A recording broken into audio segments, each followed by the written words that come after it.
Te damos la bienvenida a tu programa Palabras de Vida Eterna. En estos momentos compartimos el libro de Segunda de Samuel.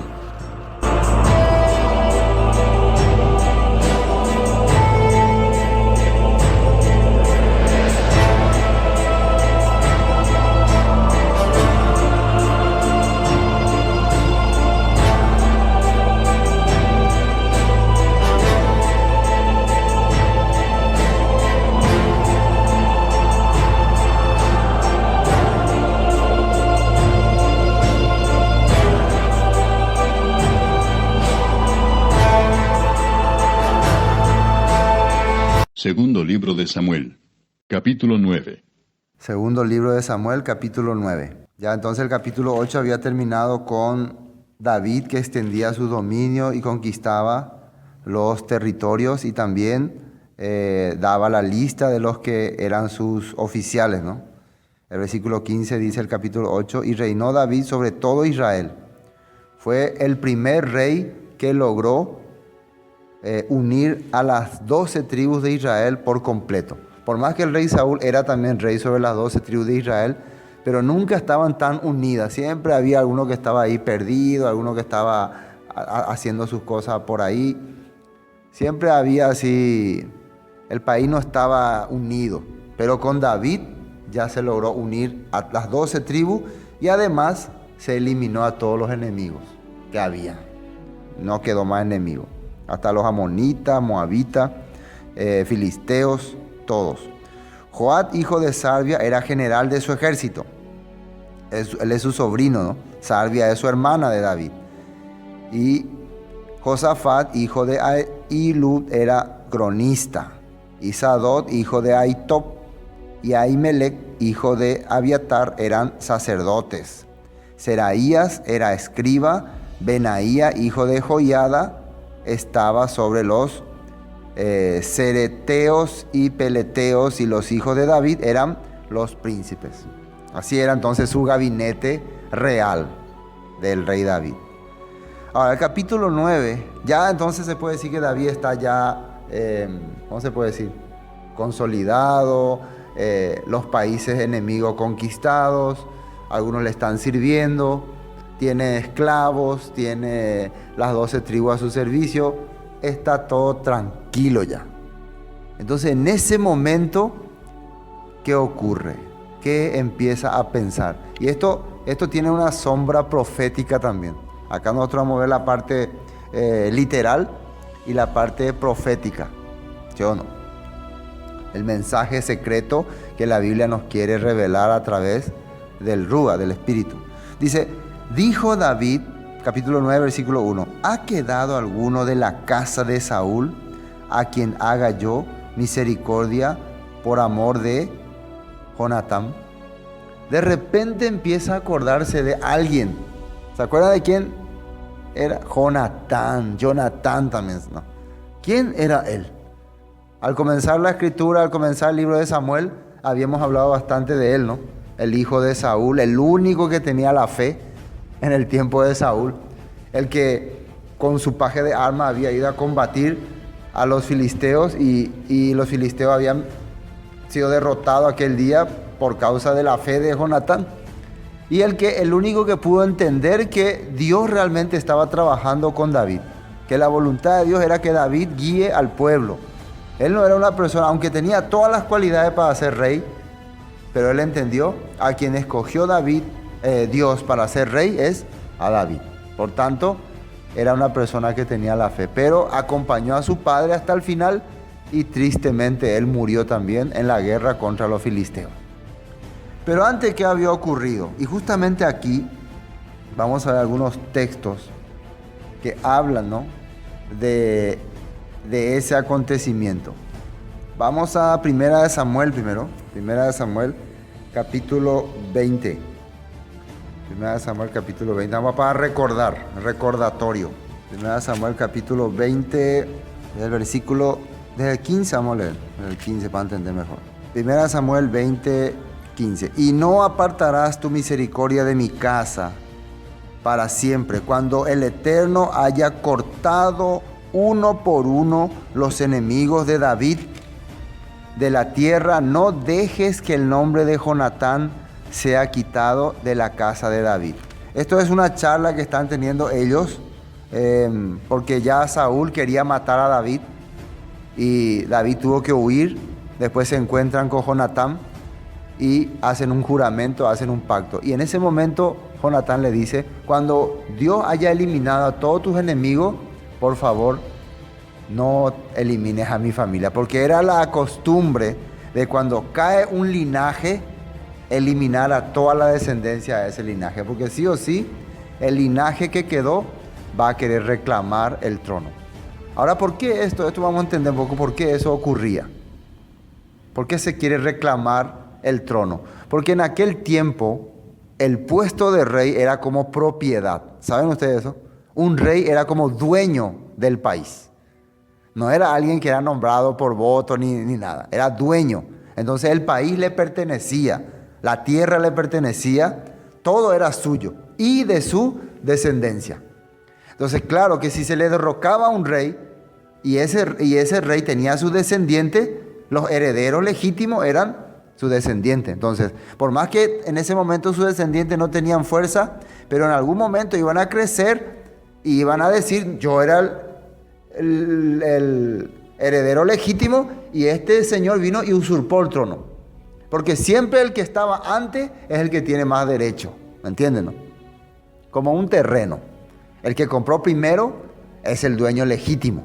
El que viene y ocupa es un usurpador, ¿no? Así se hace. Entonces, el que compró primero, el que tiene los papeles más antiguos. Supongamos que aparecen dos dueños de un terreno.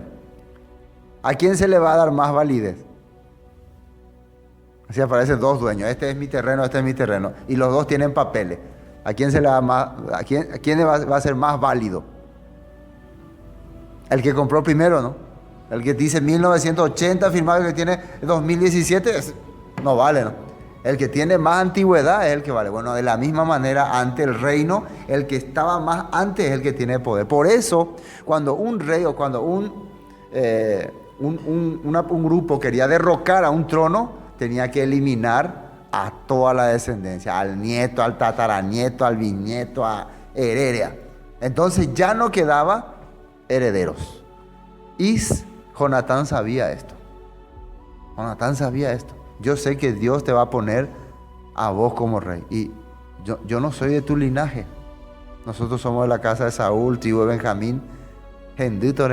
Entonces le pidió: por favor, no elimines mi descendencia. Así le dijo: por favor, no elimines mi descendencia. Y vamos a ver qué le dice el versículo 15. Y no apartarás tu misericordia de mi casa. Misericordia es: por favor, ten misericordia. Jonatán fue muy amable con David, hizo muchas cosas por él y lo único que le está pidiendo, ¿qué es? Misericordia. Para siempre, cuando el Eterno haya cortado uno por uno a los enemigos de David de la tierra, no dejes que el nombre de Jonatán sea quitado de la casa de David. Y efectivamente, el único descendiente que quedó fue el hijo de Jonatán, de la familia de Saúl. Después todos murieron. Hasta los hijos que tuvo con su concubina también después fueron ajusticiados, ¿no? Por los gabonitas, ¿no? Entonces vamos a ver después más adelante. Y los gabonitas quisieron vengarse de los hijos de Saúl y buscaron a toda su descendencia, pero David protegió a Mefibosé por este pacto que había, por este pedido que le había hecho Jonatán.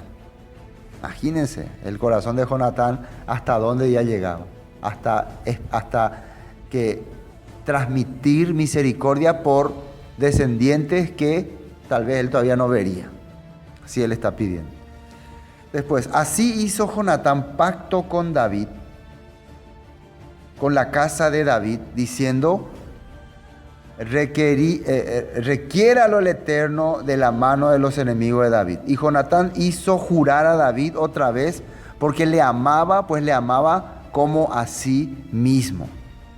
Le hizo jurar, entonces: te prometo, te juro. El juramento es válido. Acá él le hizo jurar y él juró, cuando uno va a cumplirlo. Por eso es válido cuando vos lo vas a cumplir. ¿Cuándo no es válido?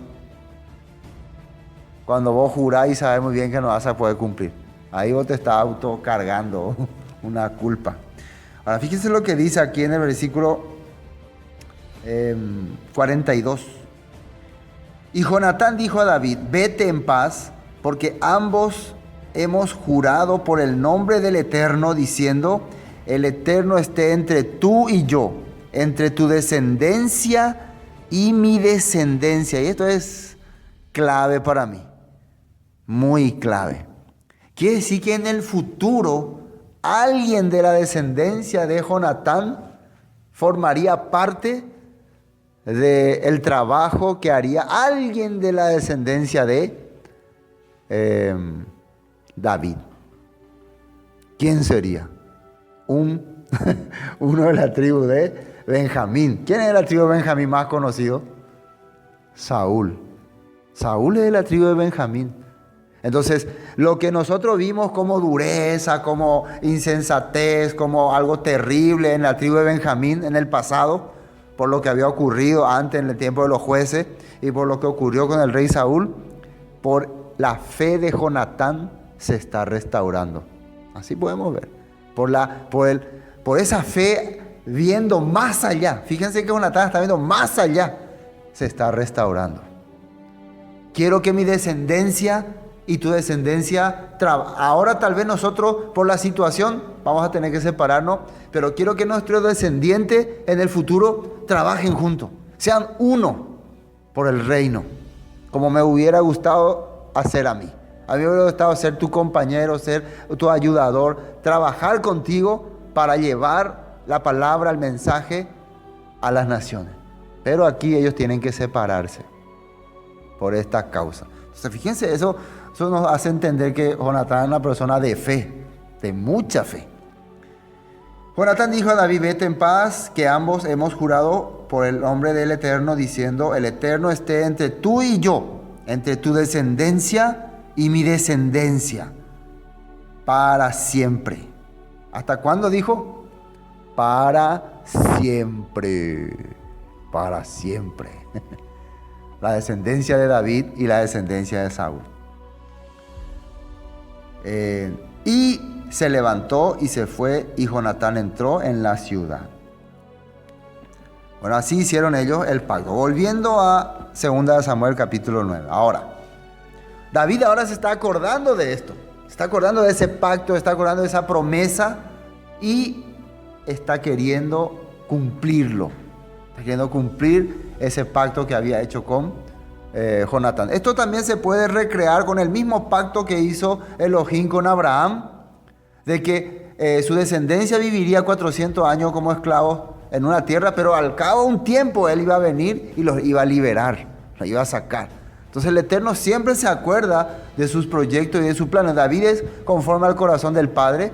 Entonces Jonatán por la fe le pidió: acuérdate de mi descendencia, y ahora ya conquistó todo el país, conquistó todo. Ahora viene en el corazón de él cumplir la voluntad del Padre. ¿Qué es cumplir la voluntad del Padre? Buscar al que se había perdido. Ese es. El cristiano o el creyente tradicional, su pensamiento es: cuando logre todo mi objetivo, voy a ser feliz. ¿Cuál es su objetivo? Vivir bien, que no le falte nada, que tenga todas las comodidades. Y una vez que logre todo ese objetivo, ya estar tranquilo, dormir, descansar. ¿Sí o no? Pero el hombre de Elohim, el hombre de Dios, cuando logra todo ese objetivo, cuando logra tener en calma la situación, empieza a pensar en la oveja que se había perdido, en esa alma que está sufriendo en el mundo, en esa alma por el cual el Padre había hecho pacto, pero ahora por causa de que está perdido en Lodebar, después vamos a ver qué significa Lodebar, está sufriendo. En eso empieza a pensar. Si todos los creyentes tuvieran ese corazón, estarían pensando en alguna persona que necesitará la palabra, enviarle un mensaje, hacerle una invitación, buscar la manera de llevarle la palabra. Así estarían haciendo cuando tienen la paz. Pero muchos hacen al revés. En esa paz se corrompen, ¿no? Cuando no hay situación difícil, ya empiezan a pensar en la carnalidad, en cómo vivir carnalmente.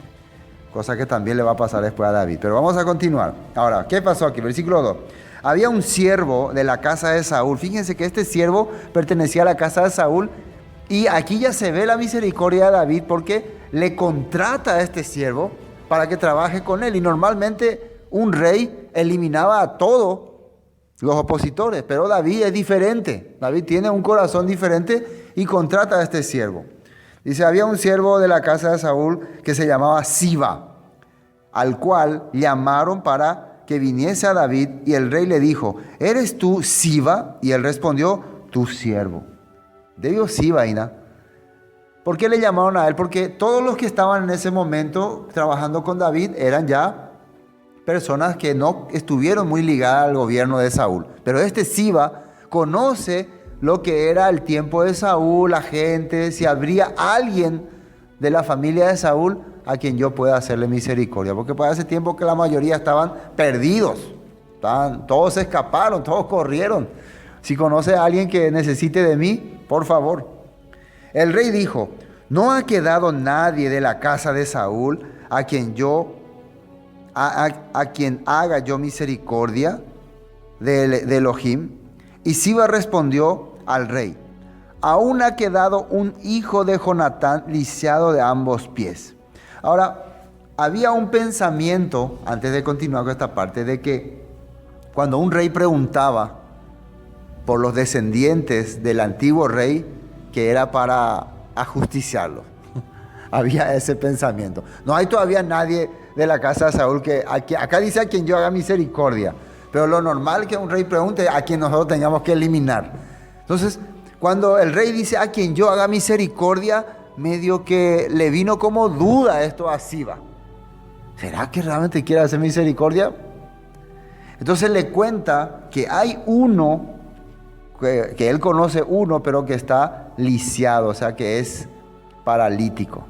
Y había un pensamiento, recuerden, esto es un pensamiento de que David odiaba a los lisiados, por lo que en Jerusalén cuando entró se le dijo que ni los cojos ni los ciegos te van a dejar entrar acá. Nosotros ya habíamos hablado de ese punto que se refería a las imágenes, lo que ustedes ven, dicen que no caminan, que no andan, hasta ellos van a impedir tu entrada acá. Según los comentaristas se refería a eso.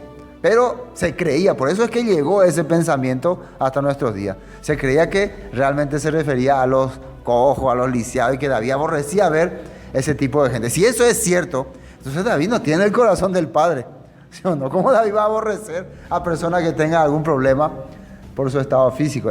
Se refería a las imágenes. Nuestros ídolos van a derrotarte. Entonces David lo que aborrecía sí era las imágenes. Él no podía tolerar ver imagen o idolatría. Eso sí no le iba a perdonar a nadie. ¿Entienden? Por eso era conforme al corazón de Dios. Bueno, ahora, ¿por qué era lisiado de ambos pies este muchacho? Y aquí vamos a volver a ver en el libro de Segunda de Samuel, un poquito el capítulo 4, qué había acontecido. Aquí está explicando, aquí en el capítulo 4 de Segunda de Samuel, rememorando. Capítulo 4, el versículo 4.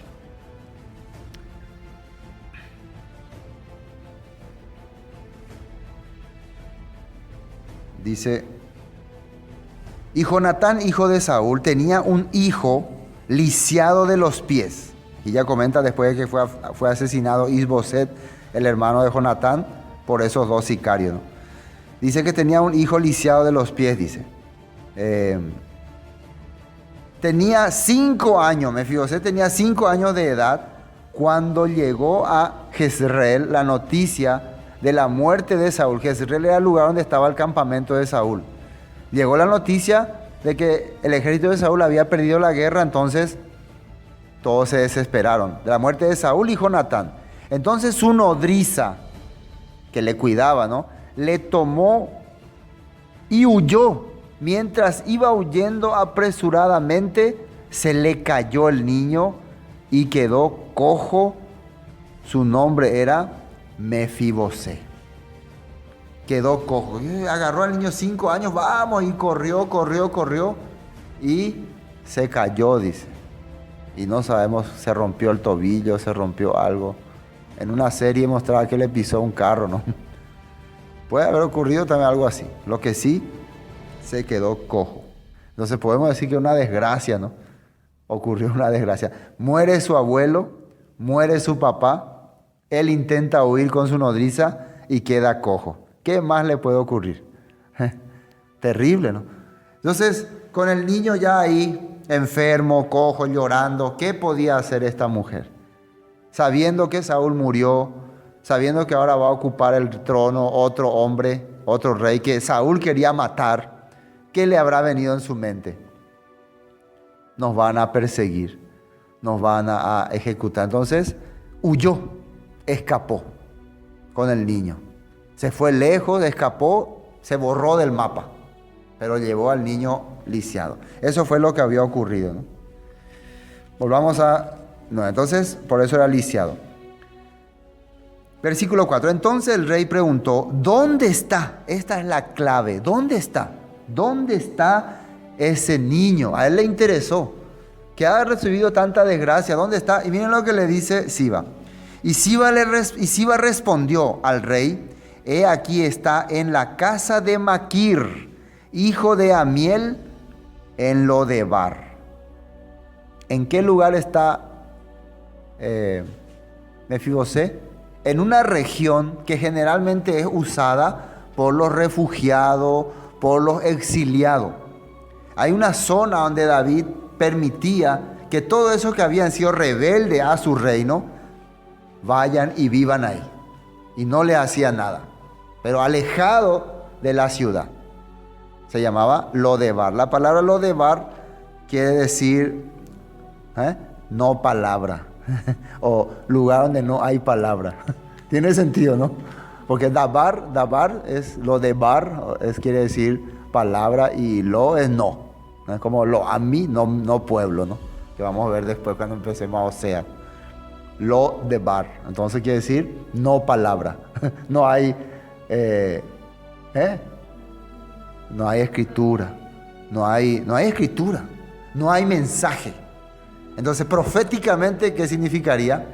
El lugar donde están los que no tienen la palabra de Dios. Los que no tienen esperanza. Los que huyen porque piensan que alguien le está persiguiendo. Que Dios es su enemigo. Así hay mucha gente que cree, ¿no? Por eso la gente se refugia en el alcohol, en la bebida, en los bares, en los mundos lo de bar. ¿Sí o no? Imagínense lo de bar, un ambiente así, todo de fiesta, farra, pandillas, patotero, donde... ¿Por qué vos vivías acá? No, porque a ver, hay coponas, a ver, se gusta, la hipótesis esa en Baebe. ¿Sí o no? Porque si vive en un lugar diferente donde hay palabra, se le va a acusar, ¿o no? Así no hay que vivir, así no hay que vivir. Entonces, ese tipo de ambiente se creó en Israel. Se puede decir donde vivían los bandidos, los sinvergüenzas, todos los que no tenían palabra. ¿Conocen ese tipo de lugar? Ay, ¿no? Imagínense el nieto del rey Saúl. Príncipe, él es un príncipe. Un descendiente real. Al que David valoraba y amaba mucho, viviendo en estas condiciones. ¿Por qué creen ustedes que vivía así? Porque no había entendido el corazón del rey David. Porque su nodriza, no es que tiene la culpa ella, pero ella no había podido entender el corazón del rey David, porque siempre aprendió el corazón de Saúl. Siempre entendió que el corazón de un rey es matar al que quiere rebelarse contra su trono. Eso es lo que ella siempre entendió. Y si ella le habrá enseñado algo a Mefibosé, habrá sido: si nos encuentra David, nos va a matar. Eso es lo normal. Recuerden que se decía inclusive que David mandó matar a su hijo Isboset. También que mandó matar a Abner. Mucha gente rumoreaba ahí en Lodebar. Todos creían así. Por eso después cuando David cae, fíjense que cuando David cae por su hijo Absalón, hay un Simei que se llama un benjaminita que le dice: hombre sanguinario y perverso, El Eterno te está cobrando toda la sangre inocente de Saúl que has derramado. Se seguía pensando eso. La gente de Benjamín seguía pensando ese punto. Y especialmente ahí en Lodebar. En Lodebar eran como la región que odiaba a David. Pero, ahí está el hijo de Saúl. Vaya y búsquele. Muchos pensarían, ¿para qué querrá David llamarle a Mefiboset? ¿Para qué querrá buscarle? ¿Va a querer completar la venganza? Así pensaría mucho. Ahora, el que le conocía bien a David sabría que no era así. Pero vamos a ver, vamos a continuar leyendo. Después, entonces envió el rey David y le trajo de la casa de Maquir, hijo de Amiel de Lodebar. Y vino Mefiboset, hijo de Jonatán, hijo de Saúl, a David. Y se postró sobre su rostro e hizo reverencia. Y dijo David, Mefiboset. Y él respondió, he aquí tu siervo. Al final le trajo, ¿no? Le vio ahí David a Mefiboset. Cuando vio a Mefiboset, David pensó lo mismo que le estuviera viendo a su amigo Jonatán. ¿Por qué su hijo vive así? ¿Por qué cayó en semejante desgracia? ¿Por qué uno cae muchas veces en ese tipo? Ahora, ¿qué culpa tenía Jonatán, Mefiboset, para vivir de esa manera? ¿Por qué él cayó en esa desgracia? Él no tenía la fe, él era carnal. ¿Qué culpa tenía? Él no tenía ninguna culpa, ¿no? Acá nosotros podemos ver, por causa de la transgresión de sus padres, ¿sí o no? De Saúl, por causa de que Saúl vivió en contra de las palabras del Eterno, esa maldición estaba recibiendo su descendencia, ¿sí o no? Había caído sobre él. Inclusive había más maldición que iba a caer sobre los demás descendientes de Saúl. Entonces podemos pensar que esta maldición le estaba alcanzando también a Mefiboset. Pero parece que algo interrumpió esta maldición. De repente. ¿Y qué cosa fue? Fue ese pacto que hizo David con Jonatán. Por eso ahora la maldición no podía continuar. ¿Entiendo, no? La maldición no podía continuar. Si es que nosotros que vivíamos sin Dios, sin pueblo, sin país, sin nada, como dice el apóstol Pablo, sin pacto, sin nada, era porque habíamos recibido esa enseñanza por nuestros antepasados. Pero un día nuestro Salvador Yeshua hizo pacto, ¿no?, con Elohim. Y por ese pacto es que estaba buscándonos. Lo que faltaba es encontrarnos nomás, para devolvernos otra vez nuestro puesto original. Esa es la verdad, eso es la sombra profética. Nosotros no tendríamos que ser personas que estamos viviendo en Lodebar, en lugar donde no hay palabra. Nosotros vivíamos así, donde no hay palabra, donde no hay mensaje, donde no hay enseñanza del Eterno. Vivíamos sujetos a este mundo. Parecía que no teníamos esperanza, pero un día alguien se acordó de nosotros, alguien que hizo pacto, y por eso fue y nos buscó. Eso es importante. Siba fue un instrumento que el Padre usó para cumplir ese pacto de David con Jonatán, ¿sí o no? Rescatar al que estaba perdido. Ahora, versículo 7. Todavía Mefiboset no sabe qué es lo que va a hacer David con él. Versículo 7 dice: y le dijo David, no tengas temor, porque yo a la verdad haré contigo misericordia. ¿Se acuerdan que le había pedido Jonatán a David? Ten misericordia de mi descendencia, por favor. Yo voy a hacer contigo misericordia. ¿Qué es misericordia? Misericordia es darle a alguien algo, aunque no se merezca. Darle algo positivo, algo bueno. ¿Entienden? Aunque no se merezca. Ahora, en el caso de en el caso de Mefiboset, por su abuelo, por la crueldad de su abuelo, él no se merece que David tenga misericordia de él. ¿Es así o no es así? ¿Sí o no? Pero por el amor, por la alianza, por el pacto entre David y Jonatán, David está teniendo otro corazón hacia él. Eso nosotros estamos viendo aquí.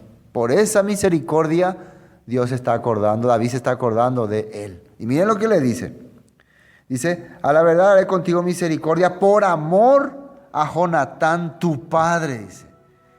Y te devolveré todas las tierras de Saúl tu padre, y tú comerás siempre a mi mesa. Lo que David está haciendo con Jonatán es redención, una acción de redención, redimir, perdonar, ¿sí o no? Está borrando todos los pecados que hicieron su antepasado, toda la vida tal vez sucia que haya tenido él, porque han pasado muchos años ya, acá Jonatán ya es un muchacho. Todos los malos pensamientos que él habrá tenido contra David, David le mató a mi abuelo, tal vez él, por causa de él perdí todas mis cosas, todo va a quitar. ¿Y qué va a hacer? Le va a devolver todo lo que era suyo.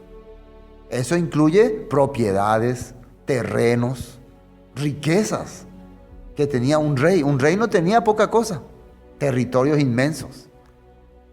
¿Cómo puede hacer eso? Y esto me suena a una promesa profética para ese que había recibido el pacto. Cuando Dios hace pacto con nosotros, cuando Dios nos perdona, cuando Dios nos vuelve a llamar para ser parte de su reino, ¿qué es lo que nos dice? Todo lo que era tuyo te devolveré. ¿Y qué incluye en eso? Vida, tierra, todo. ¿Me entiendo? Nosotros un día vamos a recibir todo lo que nuestros antepasados perdieron. ¿Quién era nuestro antepasado? El pueblo de Israel, ¿sí o no? Las 12 tribus.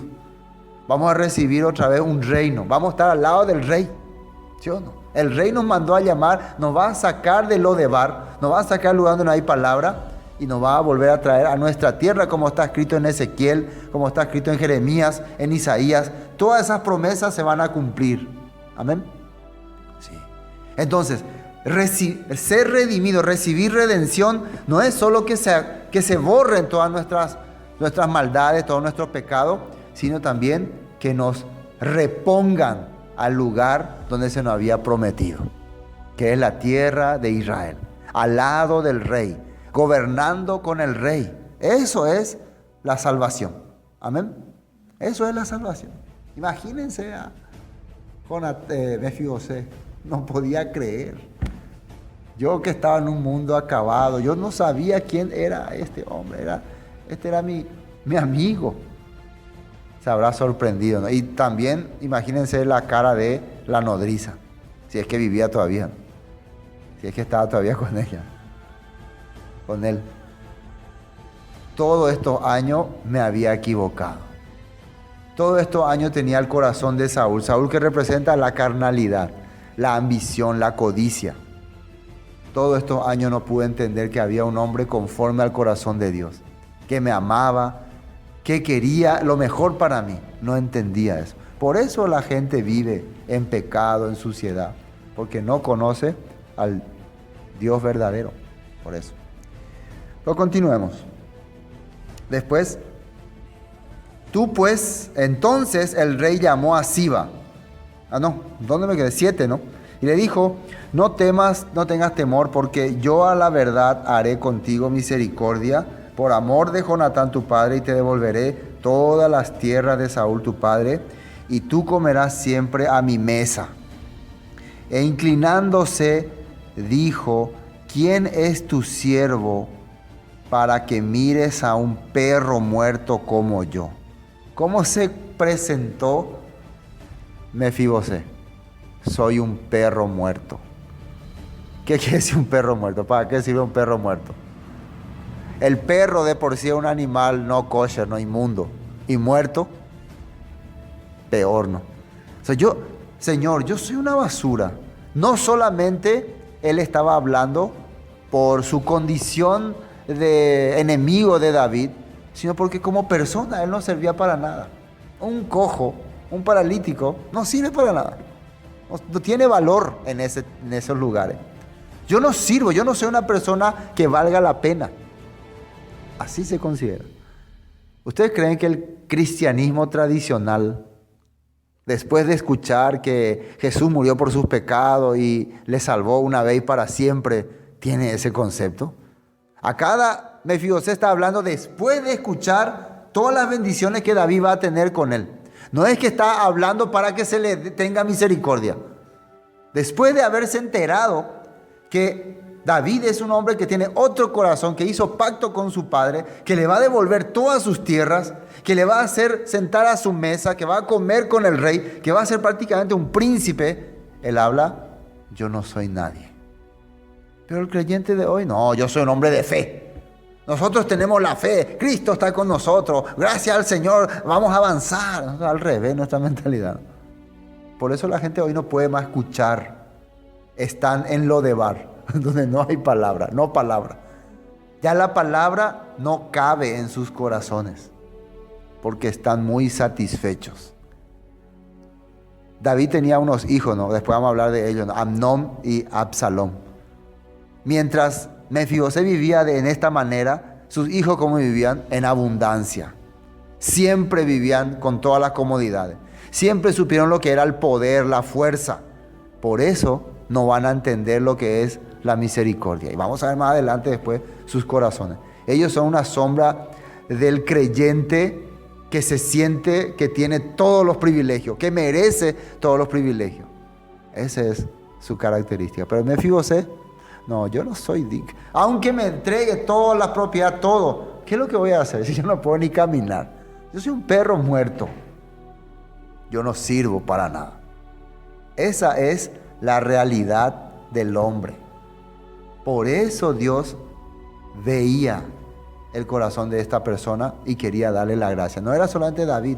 Dios le estaba buscando a Mefibosé. De la descendencia de Mefibosé van a continuar el linaje de Saúl. Después hay un libro donde aparece. Vamos a mirar un ratito esa descendencia. Primera de Crónicas 8. Descendientes de Benjamín. Si ustedes leen todo el capítulo completo, van a ver todos los descendientes de Benjamín desde que Benjamín entró a Egipto, ¿no? Pero si vamos al versículo 33, dice, Ner engendró a Cis. ¿Quién era Cis? Cis engendró a Saúl. Y Saúl engendró a Jonatán, Malquisúa, Abinadab y Esbal. Esos son los hijos de Saúl. Y hijo de Jonatán, y el hijo de Jonatán fue Merib-Baal, o Mefibosé, ¿no? Que se llamaba Merib-Baal. Y Merib-Baal engendró a Micaía. Ese fue el hijo de de Mefibosé. Entonces Mefibosé tuvo también su descendencia. Quiere decir que se casó y todo. A pesar de que era un inútil, ¿no? Y tuvo un hijo, se llamaba Micaía, y tuvo nietos. Los hijos de Micaía fueron Pitón, Melec, Tarea y Acaz. Tuvo nietos también. Y tuvo bisnietos, y Acaz engendró a Joada. Joada engendró a Melec, bisnietos hasta nietos. Y así se va. Ojo ese. Entonces, se cumple la promesa, el pacto entre David y Jonatán, que su descendencia van a acompañar a la descendencia de David, porque al final, cuando va a haber la división entre el norte y el sur, Benjamín se queda con Judá. La tribu de Benjamín se queda a apoyar a Judá. Y eso podemos ver otra vez, porque en el futuro, en la época de Yeshua, uno de la tribu de Benjamín va a ser el que va a entender perfectamente el mensaje de Yeshua, que es de la tribu de David, y van a trabajar juntos. Van a llevar el mensaje. Así se cumple. ¿Entienden? Entonces el apóstol Pablo, siendo de la descendencia de Benjamín, lleva el mensaje de restauración, el mensaje de la promesa, el mensaje de la resurrección. Y él que, como él se consideró a sí mismo cuando él testificaba, yo soy como un abortivo. Yo no soy nadie. Yo soy un perro muerto. El Eterno, el Padre me rescató ahí de entre el polvo de la tierra. Me buscó, tuvo misericordia de mí. Así mismo testifica el apóstol Pablo. Y fue de quien pudimos entender todos estos mensajes. Amén. Cómo el padre estaba trabajando, ¿no?, de esa manera. Bueno, terminando ya esta parte, vamos a 2 Samuel 9, seguimos con Mefiboset. 8. Inclinándose dijo: ¿quién es tu siervo para que mires a un perro muerto como yo? Versículo 9. Entonces el rey llamó a Siba, siervo de Saúl, y le dijo: todo lo que fue de Saúl y toda su casa yo lo he dado al hijo de tu señor. Ahora, uno pensará, entonces Mefiboset volvió a ser rey, ¿sí? Porque le dio todo lo que era de Saúl, ¿sí o no? Pero la diferencia era que en la época de Saúl, él, aunque era rey, era muy poco comparando lo que David ahora tiene. David ahora, su dominio era más allá, al norte, todo. Él conquistó todo Israel. Entonces prácticamente lo que tenía Saúl es un pucho, un poquito, no es nada. Pero para Mefiboset sería importante. Entonces él no tiene codicia. Imagínense que Saúl quiso matarle toda la vida a David por ese pucho, por esa tierra, por lo que él gobernaba. Era muy poco lo que gobernaba Saúl. Era muy poco. Pero por eso él quería matar a David, ¿sí o no? Pero Dios le dio a David todo Israel, más la tierra de Moab, la tierra de Amón, la tierra de los filisteos, y más arriba también la tierra de los sirios. Dios le dio muchísimas cosas a David. Para él no era nada entregarle ese pedazo a Mefiboset, y que él quiera hacer lo que quiera, y si quiere reinar, si quiere ser rey, no importa, a él no le importa. Él no tiene ambición, él no tiene codicia. Esa era la diferencia. Y esa es una promesa que el Padre va a hacer con nosotros. Vamos a mirar lo que dice. Vamos a continuar con esto y después vamos a ver un texto. Versículo: yo he dado al hijo de tu señor. Versículo 10. Tú pues, le dice a Siba, ¿no?, le labrarás las tierras, tú con tus hijos y tus siervos, y almacenarás los frutos para que el hijo de tu señor tenga para comer. Pero Mefiboset, el hijo de tu señor, comerá siempre a mi mesa. Comerá siempre a mi mesa. Y tenía Siba 15 hijos y 20 siervos. Siba se había enriquecido mucho con las propiedades de Saúl, porque él era el único que la estaba administrando. Pero ahora, ya que apareció Mefiboset, heredero legítimo, David le entrega todas esas propiedades y también le pone a Siba al servicio de Mefiboset. ¿Qué más quiere? ¿Qué más quiere? Siervos que le estén atendiendo. Ahora, pero fíjense que le dice: a pesar de que vos vas a trabajar para tu señor, sus tierras, vas a producir los frutos, él va a estar conmigo aquí en el palacio. ¿Eso qué representa? Fíjense que la ciudad de Jerusalén, ¿en qué territorio estaba? En la tierra de Benjamín. Si David le dice: él se va a quedar aquí conmigo en el palacio, quiere decir, él va a reinar conmigo. Eso le está diciendo. Él va a ser un heredero, va a ser un príncipe. Las tierras estaban ahí Benjamín, pero aquí en el palacio vamos a reinar juntos. Pues yo soy el rey, él va a estar conmigo para reinar. Va a comer a mi mesa. ¿Esto a qué suena? Suena a una profecía que se cumplirá y se cumple con Jesús. Ahora sí vamos a Mateo 19. Mateo 19, fíjense lo que Yeshua dijo. Esto cuando hablaba sobre el joven rico, ¿no? ¿Quién puede dejar todas sus cosas? ¿Quién puede dejar toda su herencia y seguirte? Dice, versículo 22, 19, 22. Oyendo el joven esta palabra, se fue triste porque tenía muchas posesiones. Él no pudo seguir a Yeshua. Él prefirió seguir los deseos del mundo, los deseos de los placeres de la carne, como el rey Saúl. Entonces Jesús dijo a sus discípulos: de cierto os digo que difícilmente entrará un rico al reino de los cielos. ¿Qué es rico? El que ama este mundo. Otra vez os digo que es más fácil pasar un camello por el ojo de una aguja que un rico entrar en el reino de Elohim. Sus discípulos, oyendo esto, se asombraron en gran manera, diciendo: ¿quién pues podrá ser salvo? Mirándole Yeshua le dijo: para los hombres esto es imposible, mas para Elohim todo es posible. Entonces respondiendo Pedro le dijo: he aquí nosotros hemos dejado todo y hemos seguido, ¿qué pues tendremos? Así le pregunta directamente.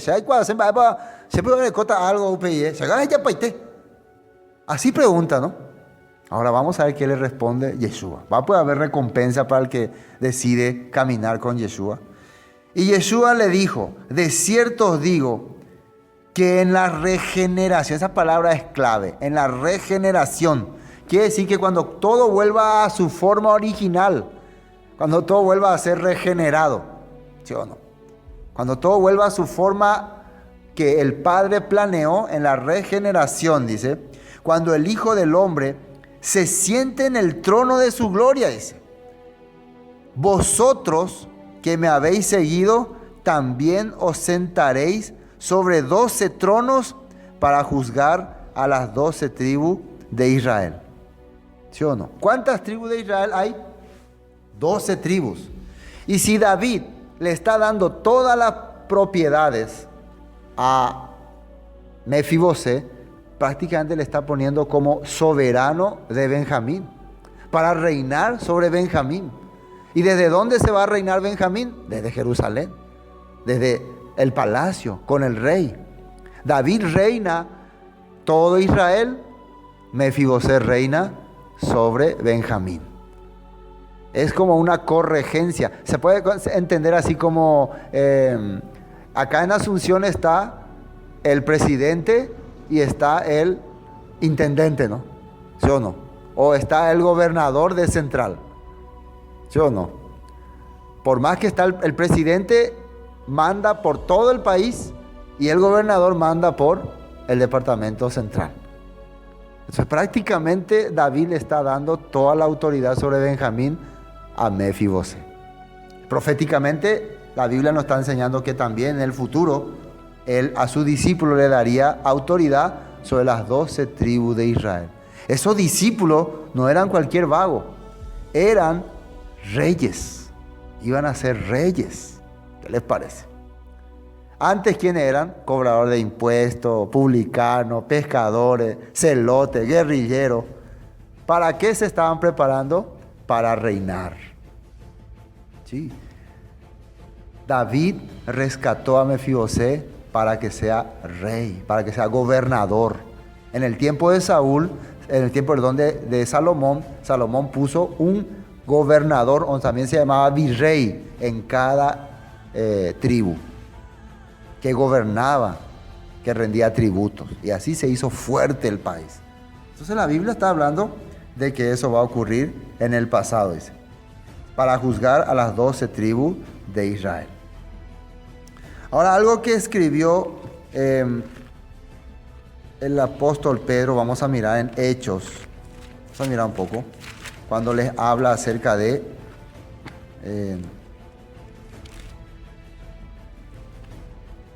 la curación de un cojo, justamente cuando le habla de la curación de un cojo, ¿se acuerdan, no? Cuando aparece un cojo ahí en el templo, por favor, dame una moneda, y yo no tengo oro, no tengo plata, pero lo que tengo te lo doy en el nombre de Yeshua HaMashiach. ¿Qué es eso? La potestad de poder ser parte del reino. Pero en este caso a este cojo le hizo levantar. Levantarse quiere decir, te doy autoridad, te pongo como autoridad. Y fíjense que cómo termina esta plática.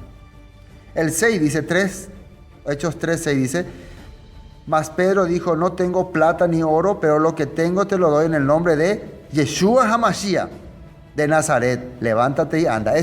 Yeshua HaMashiach es el que te salvó y el que va a reinar sobre tu vida, que vino de Nazaret. Te doy la autoridad de un rey. Eso significa, te doy la autoridad de un rey. Entonces, levántate. Ya no necesitas ser un mendigo, ya no necesitas vivir en Lodebar. Ahora vas a ser una autoridad. Y al ser autoridad, ¿qué hace Mefibosé? O sea, ¿qué hace este cojo? Clama, habla, salta y sube las escaleras del templo, dice. Es como una persona ya especial. Después de esto ocurrió mucho tumulto y vamos a ver lo que dice acá. Vamos al 11. Y teniendo asidos a Pedro y a Juan, el cojo que había sido sanado, todo el pueblo atónito concurrió a ellos al pórtico que se llama de Salomón. Todos vinieron, por causa de este cojo vinieron todos. Y miren lo que dice. Viendo esto, Pedro respondió al pueblo: varones israelitas, ¿por qué os maravilláis de esto? ¿O por qué ponéis los ojos en nosotros, como si por nuestro poder o piedad hubiésemos hecho andar a este? ¿Quién trabajó? El Elohim de Abraham, de Isaac. Esa es la clave, ¿no? El Elohim de Abraham, de Isaac y de Jacob, el Elohim de nuestros padres, ha glorificado a su hijo Yeshua. Glorificado quiere decir que se ha manifestado, ha mostrado su presencia, su Shekinah, su gloria, como ya dije gloria, ¿no? Su poder en Yeshua HaMashiach, dice. Después, a quien vosotros entregasteis y negasteis delante de Pilato, cuando éste había resuelto ponerle en libertad. Mas vosotros negasteis al santo, al Kadosh y al justo, y pedisteis que se odiese un homicida. Y matasteis al autor de vida, a quien Elohim ha resucitado de los muertos, del cual nosotros somos testigos. Y por la fe en su nombre, a este que vosotros veis y conocéis, le ha confirmado su nombre, y la fe que es por él ha dado a este completa sanidad en presencia de todos vosotros. Así le está hablando.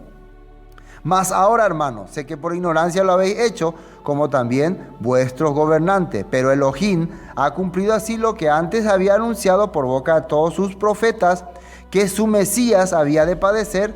Así que arrepentíos y convertíos, para que sean borrados vuestros pecados, para que vengan de la presencia del Señor tiempos de refrigerio. ¿Qué quiere decir? Tiempo en que puedan gozar. Refrigerio quiere decir disfrutar, descansar, tiempo de paz.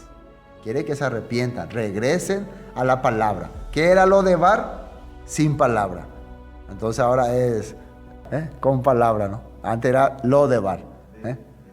De Bar. Bueno, lo que sigue es que ahora es con palabra. Vuelvan a la palabra. ¿Están entendiendo esta parte, no?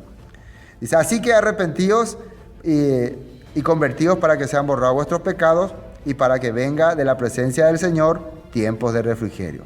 Y Él envíe a Yeshua HaMashiach, que os fue antes anunciado. Bueno, terminemos ya. Vamos a terminar finalmente esta parte. Falta: comeréis a mi mesa, ¿no? Esa es la promesa que se le está haciendo. Hay muchas cosas que podemos nosotros sacar como parte profética de este acontecimiento de David y Mefibosé, ¿no? Después, y respondió Siba al rey, versículo 11, conforme a todo lo que ha mandado mi señor el rey a su siervo, así lo hará tu siervo. Mefiboset dijo, el rey comerá a mi mesa como uno de los hijos del rey. Mefiboset dijo el rey, comerá a mi mesa como uno de los hijos del rey. Eso le dijo David a Mefiboset. Y tenía Mefiboset un hijo pequeño que se llamaba Micaía. Y toda la familia de la casa de Siba eran siervos de Mefiboset. Entonces él, con su familia, con su hijo, ahora vivían en tiempos de refrigerio. Todo por el pacto que había hecho David con su padre. Y moraba Mefiboset en Jerusalén, porque comía siempre a la mesa del rey y estaba lisiado de ambos pies. Esta palabra que concluye diciendo que estaba lisiado de ambos pies, quiere decir que una vez que somos rescatados por el Rey de Reyes y Señor de Señores, nosotros ya dependemos de Él para vivir.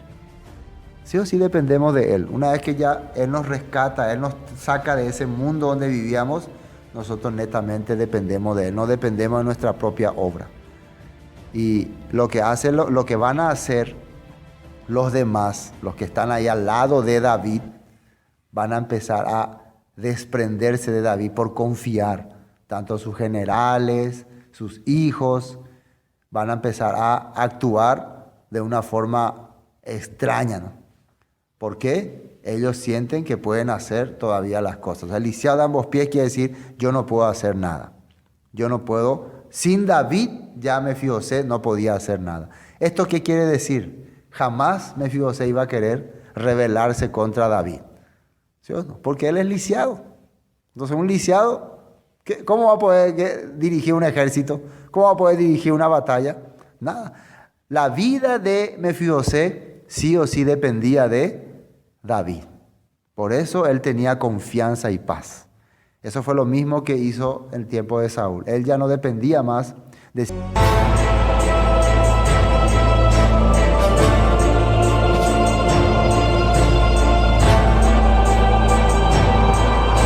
Esto fue Palabras de Vida Eterna.